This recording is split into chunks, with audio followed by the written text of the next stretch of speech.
Mes mains tremblaient quand j'ai ouvert cette enveloppe. J'ai lu la première ligne et j'ai dû m'asseoir.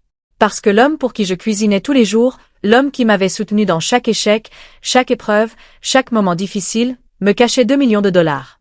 Pendant 5 ans. Et je n'en avais aucune idée.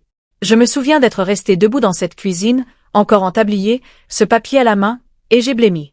Mes jambes se sont dérobées. Mon esprit s'est figé. Parce que je pensais que nous étions ruinés. Je m'appelle Sarah. Et je veux vous raconter quelque chose que je n'aurais jamais cru possible. Quand Daniel et moi nous sommes mariés, je croyais sincèrement que nous étions partenaires. Partenaires à parts égales. En tout. Il gérait les finances. Je lui faisais entièrement confiance. Après tout, comment aurais-je pu en douter? C'était mon mari. L'homme qui m'a tenu la main à l'hôpital quand j'ai fait ma première fausse couche. L'homme qui a pleuré avec moi à 2 heures du matin quand les choses se compliquaient. L'homme qui disait « On s'en sortira ensemble, quoi qu'il arrive ».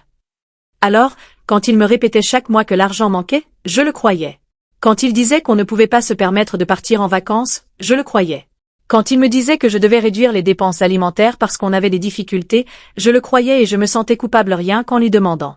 J'ai pris des heures supplémentaires. J'ai arrêté de m'acheter des choses. J'ai porté les mêmes chaussures pendant 3 ans parce que je ne voulais pas peser sur notre budget. 3 ans. Et cet homme avait 2 millions de dollars. Ce qui me fait le plus mal, ce n'est même pas l'argent. Ce qui me fait mal, c'est d'avoir changé pour un mensonge. Je me souviens d'une soirée en particulier. Notre fille avait besoin de fournitures scolaires. Des choses simples. Des cahiers, des crayons de couleur, un nouveau sac à dos. J'ai demandé à Daniel. Il a soupiré, selon soupir qu'il faisait toujours, et a dit « Sarah, on n'a pas ce qu'il faut pour l'instant. Dis-lui de prendre le sac de l'année dernière. » J'ai regardé le visage de ma fille. Elle n'a pas pleuré. Elle a juste hoché la tête en silence et est allée dans sa chambre. Et moi, je suis restée dans le couloir et j'ai pleuré.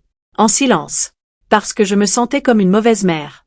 Ce soir-là, j'ai postulé pour un emploi à temps partiel sans lui en parler. Parce que je voulais acheter un nouveau sac à dos à ma fille sans demander d'argent à mon mari. Un emploi à temps partiel. Alors qu'il avait 2 millions de dollars sur un compte privé dont j'ignorais même l'existence. Tout a basculé un mardi après-midi.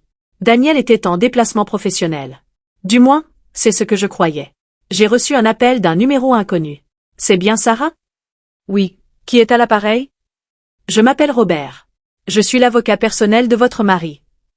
J'ai failli laisser tomber le téléphone. Un avocat personnel? Daniel n'avait pas d'avocat personnel. On avait du mal à payer les courses, tu te souviens? Robert marqua une pause, puis dit très prudemment. Madame Sarah, je crois qu'il y a des choses que vous devez savoir. Des choses que votre mari aurait dû vous dire depuis longtemps. Mon cœur battait si fort que je l'entendais. Il me dit de venir à son bureau le lendemain matin. Seul. Je ne fermais pas l'œil de la nuit. Pas une seule minute. Le lendemain matin, je suis entrée dans son bureau, les mains tremblantes et les yeux secs. J'avais déjà tout laissé couler la veille au soir.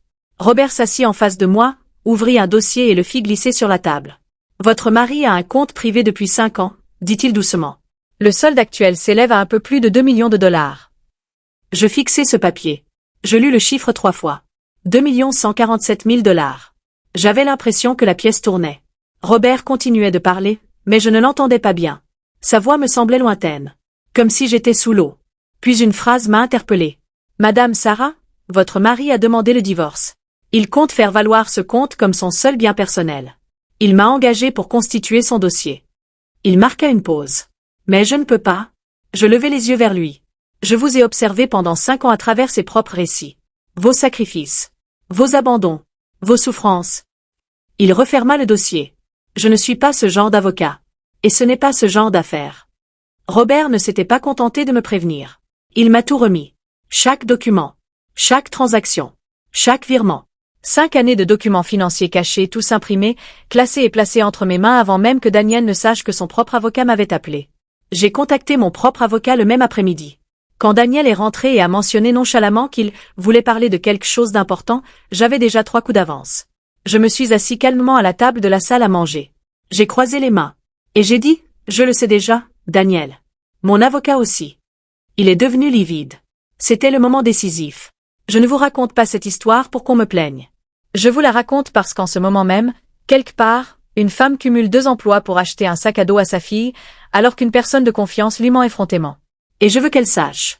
La vérité finit toujours par vous rattraper. Non pas parce que la vie est juste, mais parce que ceux qui tissent des mensonges ont besoin d'aide pour les maintenir. Et à un moment donné, ils commettent une erreur. Restez vigilants. Écoutez votre intuition. Et ne laissez jamais personne vous faire sentir comme un fardeau simplement parce que vous existez. J'ai quitté ce mariage avec bien plus que de l'argent. J'en suis ressorti en sachant exactement qui je suis. Et ça vaut plus que 2 millions de dollars. Si cette histoire vous a touché, partagez-la avec quelqu'un qui a besoin de l'entendre aujourd'hui.